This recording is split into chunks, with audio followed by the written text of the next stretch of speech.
নাহমাদুহু ওয়া নুসাল্লি আলা রাসূলিহিল কারীম আম্মা বা'দ বিসমিল্লাহির রহমানির রহিম। আমরা আজকে আলোচনা করব ইসলামের গুরুত্বপূর্ণ একটি বিধান, যেটির প্রাসঙ্গিকতা এখন রয়েছে, সেটি হলো যাকাত। এই আলোচনাটি আপনারা যারা ইমাম বা খতিব যারা আছেন, আলেম উলামা, তোলাবা, সকলে শুনতে পারেন। বিশেষ করে যারা যাকাত প্রদান করবেন তারাও শুনবেন ইনশাল্লাহ। খুব উপকার হবে বলে আশা করি ইনশাল্লাহ।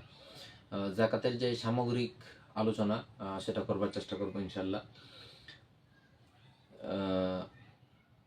শেষ পর্যায়ে আপনাদের কোনো জিজ্ঞাসা যদি থাকে তাহলে সেইগুলো লিখে রাখবেন, দিবেন, সেইগুলো ইনশাল্লাহ পরবর্তী কোনো সময় বলবার চেষ্টা করব। আমরা ধারাবাহিকভাবে আলোচনা করব ইনশাল্লাহ যাকাত সংক্রান্ত। এক নম্বর যে বিষয়টা সেটা হলো কোনো একটা জিনিস, সেটার পরিচয় আসলে আগে জানতে হয়। সেটার পরিচয় যদি জানতে চাই তাহলে সেখানে প্রশ্নটা যেটা আসে সেটা হলো যাকাত কি ও কেন। তো সেই যাকাত কি ও কেন, সেটা হলো ইসলামের গুরুত্বপূর্ণ যেই বিষয়গুলি আছে সেগুলোকে বলা হয় ইসলামের স্তম্ভ। ইসলামের 5টি স্তম্ভ আছে। সেই 5টি স্তম্ভের গুরুত্বপূর্ণ একটি বিষয়, গুরুত্বপূর্ণ একটি স্তম্ভ সেটি হলো যাকাত। যে যাকাতের বিধান আল্লাহ দিয়েছে।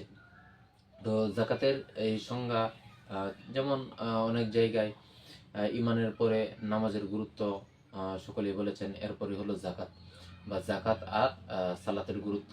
এটা বিভিন্ন হাদিসের মধ্যে, বুখারীর সুরলগ্নে একটি হাদিস আছে, সেখানেও আছে, কোরআনের বিভিন্ন আয়াতের মধ্যেও আছে।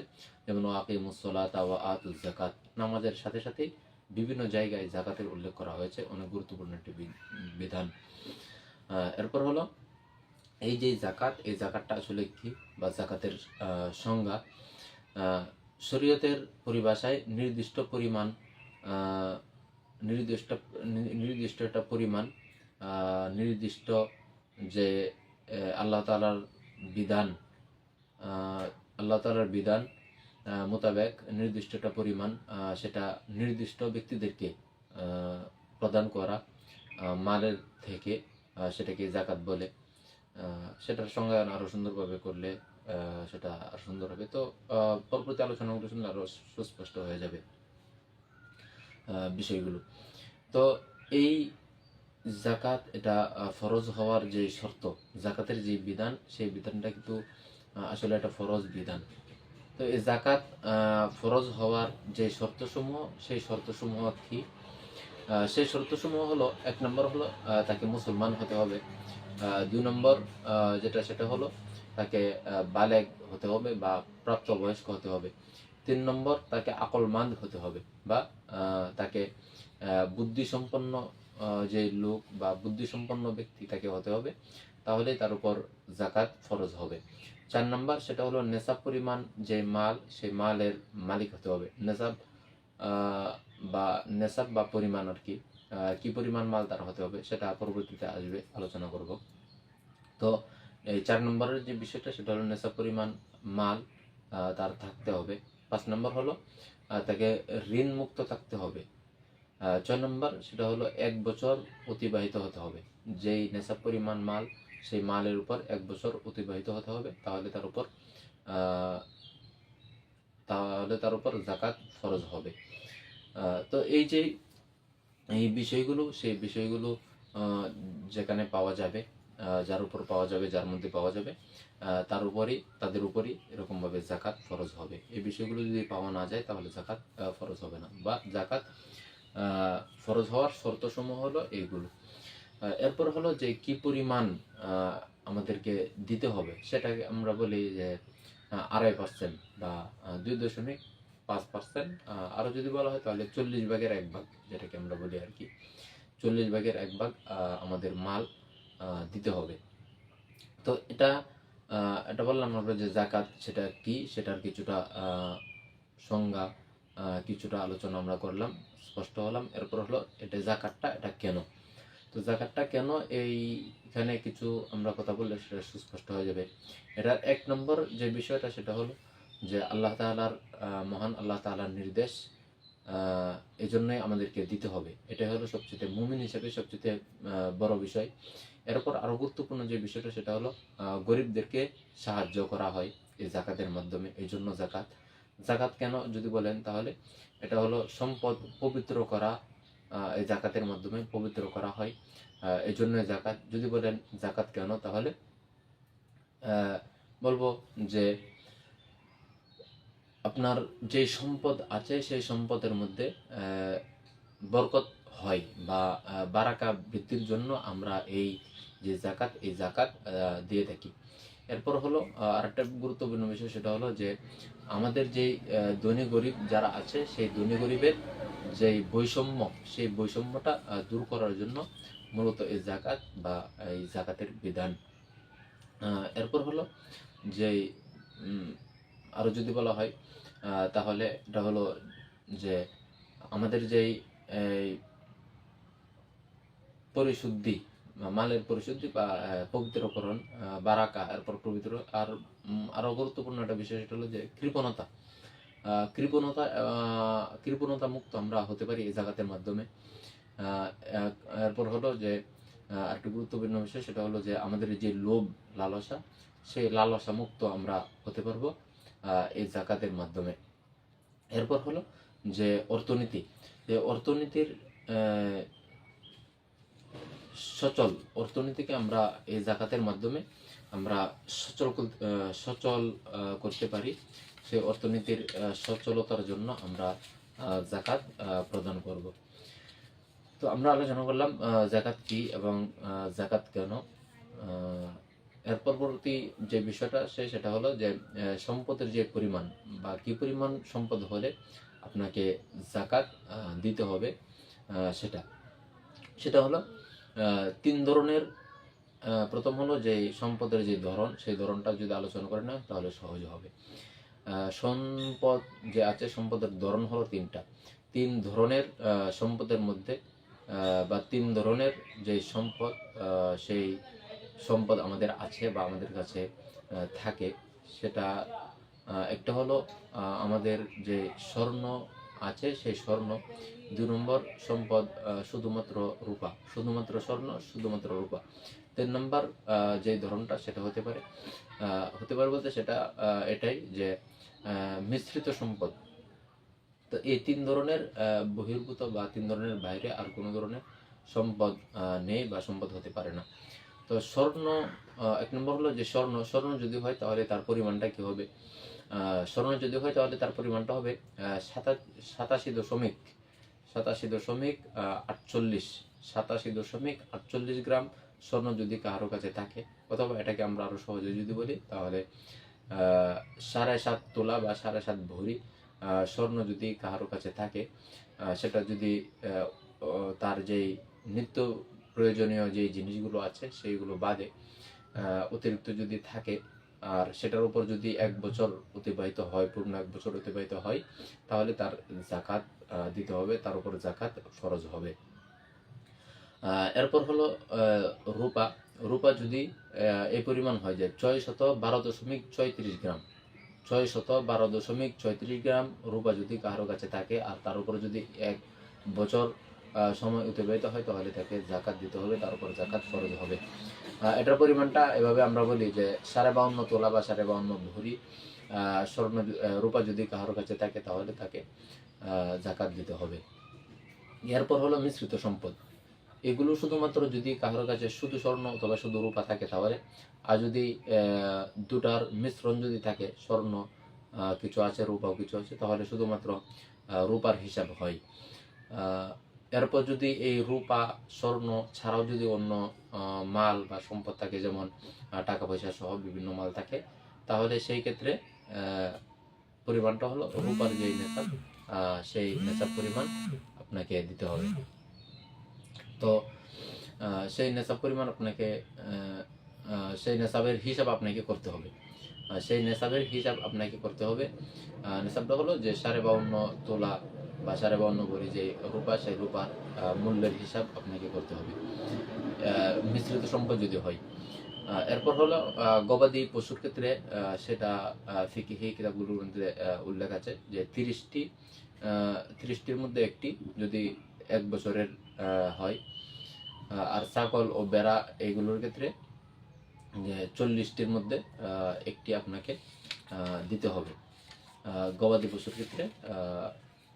পশুর ক্ষেত্রে বিধান হলো এটা। এরপরে যেই তাহলে আমরা পরিমাণটা জেনে নিলাম, সম্পদের পরিমাণ। শুধু স্বর্ণ হলে কি পরিমাণ, শুধু রূপা হলে কি পরিমাণ, আর মিশ্রিত সম্পদ হলে রূপার যে হিসাব, সেই হিসাবটা আমাদেরকে করতে হবে। এরপরের তৃতীয় যে বিষয়টি নিয়ে আলোচনা করার দরকার সেটি হলো প্রয়োজনীয় বস্তু। এই প্রয়োজনীয় বস্তু যেটা আমরা বলি সেটা আসলে কি? প্রয়োজনীয় বস্তু হলো এটাকে বলে আল হাওয়াইজুল আসলিয়া বা প্রয়োজনীয় বস্তু। প্রয়োজনীয় বস্তু হলো একজন ব্যক্তি বা একটি পরিবারের মৌলিক চাহিদা পূরণ করে যে জিনিসগুলো, সেই জিনিসগুলোকে প্রয়োজনীয় বস্তু বলে। যেমন যদি বলেন কি কি, তাহলে বাসস্থান ও জমি, এগুলো। এরপর হলো যে নিজের প্রয়োজনীয় কৃষি জমি, এটাও হাওয়াইজে আসলিয়ার অন্তর্ভুক্ত। এরপর হলো খাবার বা এরকম খাবার রান্না করার যে সামগ্রীগুলো আছে, সেই সামগ্রীগুলো। এরপর মৌসুমি বা এরকম পরিধানযোগ্য যেই কাপড় বা পোশাক থাকে সেইগুলো। তো এইগুলোকে বলে যে নিত্য প্রয়োজনীয় জিনিস, সেই জিনিসগুলো বা হাওয়াইজে আসলিয়া। এরপর হলো ব্যবসার উদ্দেশ্যে ছাড়া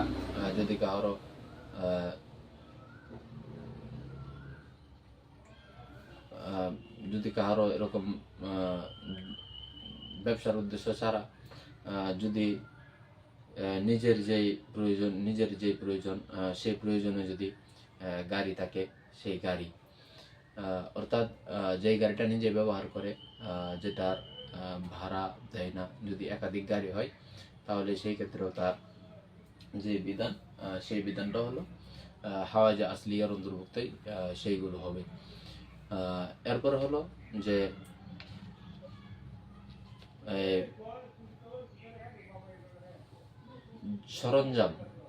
সরঞ্জামগুলো, সেইগুলোর হিসাবও সেখানে আসবে না। সরঞ্জাম কি? সরঞ্জাম যেমন একজন আলেমের বা একজন তালিবুল ইলমের অনেক বই, সেগুলো থাকবে বা থাকতে পারে সেগুলোর উপর। এরপরে একজন ডক্টর, তার যেই চিকিৎসার যে আসবাবপত্র, একজন কৃষকের কৃষি কাজ সম্পাদন করা যে আসবাবপত্র, সেগুলোর উপর জাকাতের যে বিধান, সেই বিধান আসবে না। এরপর হলো প্রয়োজন অতিরিক্ত যে জিনিস, সেই জিনিসগুলো যে সেই হিসাবটা করতে গিয়ে অনেকেই বুঝতে যে ভুলটা করে, সেটা হলো যে প্রয়োজনের অতিরিক্ত যে জিনিস, সেই জিনিসগুলো কিছু কিছু এমন আছে যেগুলোর মূল্য সেখানে বিবেচ্য হবে না বা হিসাব হবে না। সেইগুলোর যে মুনাফা, সেই মুনাফা হিসাব হবে। কোনো কোনো ক্ষেত্রে মুনাফাটা হিসাব হবে না, বরং হিসাবটা হবে সেই জিনিসের মূল্যটা। সেইগুলো কি কি? সেগুলো হইলো যে যদি সেই জিনিসটা ব্যবসার উদ্দেশ্যে হয়, অর্থাৎ পণ্য হয় সেই জিনিসটা, তাহলে সেখানে সেই জিনিসটার যেই তৎকালীন বা সেই সময়ের যে বাজার মূল্য, সেই বাজার মূল্য হিসাব করে তার যে অংশ অনুপাতে জাকাত দিতে হবে। আর যদি সেটা পণ্য না হয়, সেটা থেকে মুনাফা গ্রহণ করে এই ধরনের জিনিস যদি হয়, তাহলে সেই জিনিসের যে মুনাফাটা, সেই মুনাফাটার উপর জাকাত আসবে। আর সেই জিনিসটার যে দাম, সেই দামের উপর জাকাত আসবে না বা সেটা বিবেচ্য না। উদাহরণ দিলে এরকম, যেমন এক লোকের দুটি বাড়ি আছে, একটি বাড়ি ভাড়া দেওয়া হয়, আরেকটি বাড়িতে সে বসবাস করে। তাহলে একটি বাড়ির ভাড়া দেওয়া হয়, তাহলে যে ভাড়াটা, সে ভাড়াটার উপর তার যে জাকাত, সেই জাকাতের বিধান প্রযোজ্য হবে। অর্থাৎ যে ভাড়াটা আসে সেই টাকাটার উপর, কিন্তু সেই বাড়ির যে মূল্য, সেই মূল্যের উপর না। কারণ এই বাড়িটা সে ব্যবসায়িক কারণে না, বা এটা বাড়িটা ব্যবসায়িক পণ্য না। ঠিক এরকমভাবে যদি কেউ একটি বাড়ি বিক্রি করার জন্য, একটি বাড়ি যদি তার দুটি বাড়ি থাকে, একটি বাড়ি তার নিজের বসবাসের জন্য, আরেকটি বাড়ি তার এরকমভাবে বিক্রি করে দেওয়ার জন্য, তাহলে সেই বাড়িটার যে দাম বা সেই বাড়িটার যে মূল্য, সেই মূল্যটার উপর জাকাত আসবে। যে মূল্যটা হবে সেই মূল্যটা আর হিসাব করে তাকে 2.5%, 2.5% বা 40/1 হিসাব করে তাকে জাকাত দিতে হবে। তাহলে যদি পণ্য হয়, মানে সেটা যদি একটা পণ্য হয়, তাহলে পণ্যের যেই দাম সেই দাম বিবেচ্য হবে। আর যদি সেটা পণ্য না হয়, তাহলে তার যে মুনাফা, সেই মুনাফা হিসাব করা হবে।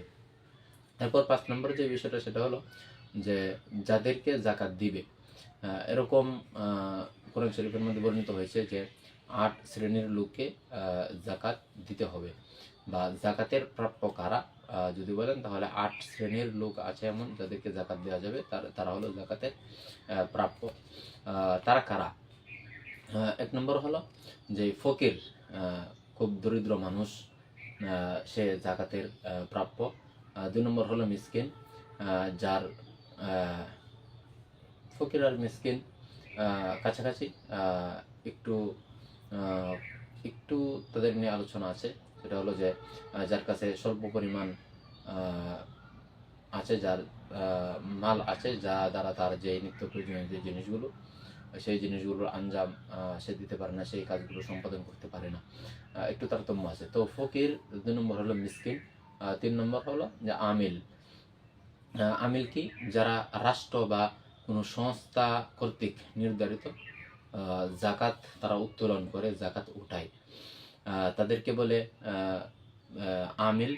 সেই আমিলরা, আমিল যারা আছে তাদেরকে সেই কর্মের জন্য যদি সেই সংস্থা কর্তৃক কোনো টাকা পয়সা না দেওয়া হয়, রাষ্ট্র কর্তৃক কোনো টাকা পয়সা না দেওয়া হয়, তাদেরকে জাকাতের যে টাকা, সেই টাকা দেওয়া যাবে, সেই টাকা দেওয়ার সুযোগ আছে। 4 নম্বর হইল যে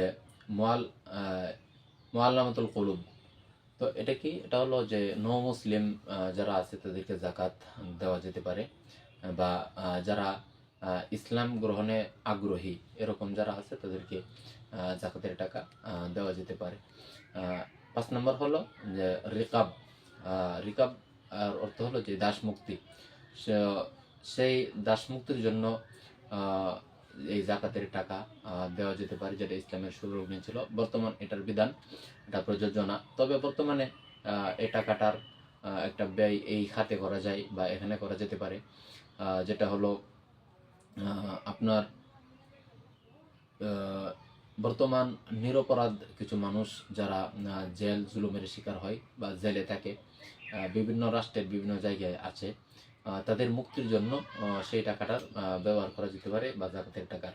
যেহেতু দাস মুক্তির যে প্রথা বা যে সিস্টেম, সেই সিস্টেম বর্তমান বিশ্বে নেই। এটা হলো 5 নম্বর। 6 নম্বর হলো ঋণগ্রস্ত লোক, যারা বৈধ প্রয়োজনে ঋণগ্রস্ত হয়েছে। যারা বৈধ কোনো প্রয়োজন মেটাতে, বৈধ কোনো প্রয়োজনের কারণে ঋণগ্রস্ত হয়েছে, তাদের যেই ঋণ, সেই ঋণের যে টাকাটা, সেই টাকাটার জন্য আপনি জাকাত তাকে প্রদান করতে পারেন। সেই জাকাতের টাকাটা দিয়ে সে তার ঋণ থেকে সে মুক্তি পাবে, সেটা করা যেতে পারে।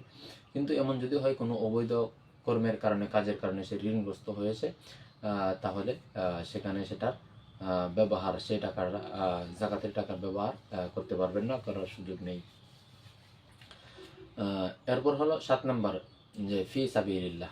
ফি সাবিলিল্লাহ এটা হলো যে যারা আল্লাহ রাস্তায় জিহাদের জন্য বের হয়, জিহাদ করতে যায়, তাদের জন্য তাদেরকে সেই টাকাটা প্রদান করা যাবে জাকাতের, যাতে করে তারা এই টাকাটা ব্যবহার করে আল্লাহ রাস্তায় জিহাদ করতে পারে। এরপর এখানে ফি সাবিলিল্লাহ বলতে যারা বর্তমানে তালিবুল ইলম আছে আপনার পার্শ্ববর্তী বা পরিচিতর মধ্যে, বা মাদ্রাসার ছাত্র, তাদের পিছনে আপনার গরিব যারা আছে তাদের পিছনে আপনার টাকা, জাকাতের টাকার ব্যয় করতে পারবেন। এরপর হলো আলেম সমাজের বড় একটা অংশ এরকম যাদের আর্থিক খুব অনটনের মধ্যে তারা আছে, স্বল্প পরিমাণ হাদিয়া তারা মাদ্রাসা থেকে, মসজিদ থেকে নিয়ে থাকে। যার দ্বারা তাদের প্রয়োজন মেটে না, তাদেরকে আপনারা সেটা দিতে পারবেন। সেটাও বর্তমানে যে ফি সাবিলিল্লাহর অন্তর্ভুক্ত হবে। 8 নম্বর হলো ইবনুস সাবিল। সেটা হলো যে মুসাফির, যারা মুসাফির তাদের জন্য সেই জাকাতের টাকাটার ব্যবহার করা যেতে পারে। যারা মুসাফির অবস্থায় অভাবগ্রস্ত বা তাদের হাতে টাকা পয়সা না থাকে। এরপর হলো 6 নম্বরে যে আলোচনাটা সেটা করা যেতে পারে যাদের দেওয়া যাবে না, যাদেরকে জাকাতের টাকা দেওয়া যাবে না। মাত্র বললাম যাদেরকে দিতে হবে এরকম 8 শ্রেণীর লোক আছে। আর যাদেরকে টাকা পয়সা দেওয়া যাবে না এমন মানুষ কারা? 1 নম্বর হলো যে ধনী ব্যক্তি, তাদেরকে সে জাকাতের টাকা দেওয়া যাবে না। 2 নম্বর হলো পিতামাতা, দাদা দাদি, এরকম ঊর্ধ্বতন যারা আছে তাদেরকে। 2 নম্বর হলো যে পিতামাতা, এরপর ঊর্ধ্বতন যারা আছে, অর্থাৎ আপনার পিতা, দাদা, এরকমভাবে উপরে যারা আছে, এরকমভাবে মা, তারপর মায়ের মা, নানি, এরকম যারা আছে তাদেরকে সেই জাকাতের টাকা দেওয়া যাবে না। 3 নম্বর হলো সন্তান, নাতি, নাতনি, এই সিরিয়ালে নিম্নে বা নিচের দিকে যারা আছে তাদেরকে সেই জাকাতের টাকা আপনি দিতে পারবেন না। এরপর হলো স্বামী স্ত্রীকে দিতে পারবে না, স্ত্রী স্বামীকে দিতে পারবে না। 5 নম্বর সেটা হলো যে নবীকে দেওয়া যাবে না, বা নবীর বংশের যারা আছে বা হাশিমি বংশ যেটাকে আমরা বলি, সেই হাশিমি বংশের কাউকে এই জাকাতের টাকা দিতে পারবে না, দেওয়ার সুযোগ নেই। এরপর হলো যে কাদেরকে জাকাতের টাকা প্রদান করা উত্তম, সেটা গুরুত্বপূর্ণ বিষয়। আমরা যারা জাকাত দেব, তারা কাদেরকে টাকা দেব, কাদেরকে টাকাটা প্রদান করা উত্তম, সেটা হলো যে এক কথায় যদি বলা হয় তাহলে নিকটাত্মীয় যারা আছে তাদেরকে সেই টাকাটা প্রদান করা উত্তম। 2 নম্বর, বা এটা যদি একটু বিস্তারিত বলা হয় তাহলে গরিব ভাই বোন যারা আছে তাদেরকে সেটা প্রদান করা। 2 নম্বর হলো চাচা ফুফু যারা আছে তাদেরকে প্রদান করা। 3 নম্বর হলো যে বাগনা বাগনি যারা আছে তাদেরকে প্রদান করা যেতে পারে। 4 নম্বর হলো জামাই বা শ্বশুর বাড়ির যারা আছে তাদেরকে, তারাও নিকটাত্মীয় বা কাছের, তাদেরকে প্রদান করা যেতে পারে। এরপর হলো 5 নম্বরে যে নিজ এলাকার মধ্যে যারা অভাবগ্রস্ত আছে তাদেরকে সেই জাকাতের টাকা প্রদান করা। এক্ষেত্রে এরপরে আরও আছে যারা মাদ্রাসার ছাত্র, মুসলিম আলেম সমাজের একটা অংশ, তাদেরকে জাকাতের টাকা প্রদান করা যেতে পারে, তাদেরকে প্রদান করা উত্তম। এটা এরপর হলো যে জনসেবায় টাকা ব্যয় করা। 7 নম্বরে আমরা আলোচনা করতে পারি যে জনসেবায় টাকাটা ব্যয় করা যাবে কি যাবে না।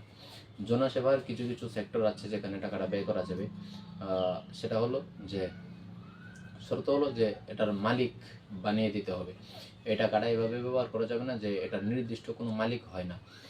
তো জনসেবা ব্যয় করার যে খাত বা জায়গা আছে সেটার একটা হলো এভাবে হতে পারে যে সাধারণভাবে ব্যয় করা যার মালিক কেউ হয় না, যেমন মসজিদ মাদ্রাসা নির্মাণ করা, রাস্তাঘাট নির্মাণ করা, ব্রিজ এসব নির্মাণ করা, এইসব খাতে এটা ব্যয় করা যাবে না, কারণ এই ক্ষেত্রে নির্দিষ্ট কোনো ব্যক্তি মালিক হয় না।